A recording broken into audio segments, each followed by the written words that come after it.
எப்படி அலையத்து ஊத்துறத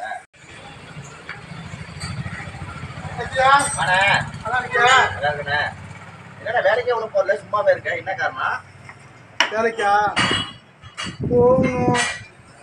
டீ வாங்கிட்டு சொல்லுங்களா ஐயா? டீ வாங்கிட்டு வந்தீங்களா? குடிச்சிங்களா இல்லையா?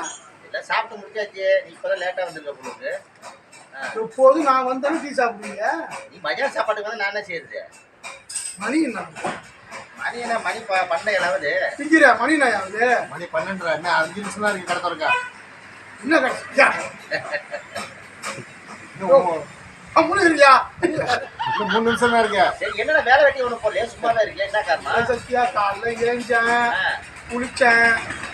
வீட்டில் எங்கள் வீட்டில் பேசுனாங்க, வேலைக்கே போகாம அப்படியே சுற்றி சுற்றி வரையான்னு கேட்டாங்க. வந்தேன், உட்காந்தேன். அப்புறம் பார்த்து ஒரு மெசேஜ் செல்லில் வந்துச்சு தருவ.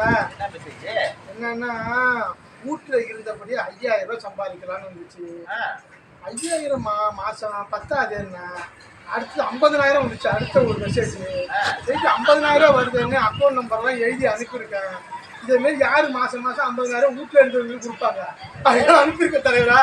5000 தராங்களா சும்மா வேலை? ஆமாம், அது வேலை பார்க்குறவங்களுக்கு தான். நீ சும்மா வீட்டில் உட்காந்து யார் தருவாங்க? எல்லாம் கதையாக தான் இருக்கும். அப்போ நமக்கு கிடையாது. அது நம்மளுக்கு தராங்க, நம்மளுக்கு தரா ஏன் வேலைக்கு போகிறேன்? சும்மா எல்லாம் வீட்டில் உட்காந்து சொல்கிறேன். நல்லா கதையாக இருக்கு. அப்போ வந்து மெசேஜ் எல்லாம் வீட்டிலேருந்து வேலை பார்க்குறவங்களுக்கு தான் இருக்கு. நம்ம சும்மா இருக்க கிடையாது. சும்மா இருக்கிறவங்க யாரும் வேலைக்கு போவா? எதுவும் சும்மா உட்காந்துருப்பாங்க, வேலை பார்க்கணும் வீட்டில் உட்காந்துட்டு. அதுதான் கொண்டாட்டி ஏசுனா அப்படிக்கு சும்மா சும்மா சுற்றி சுற்றி வரியேன்னு ஏசுனா அப்படிக்கு. ஐயோ, மணி 12 ஆகுதா?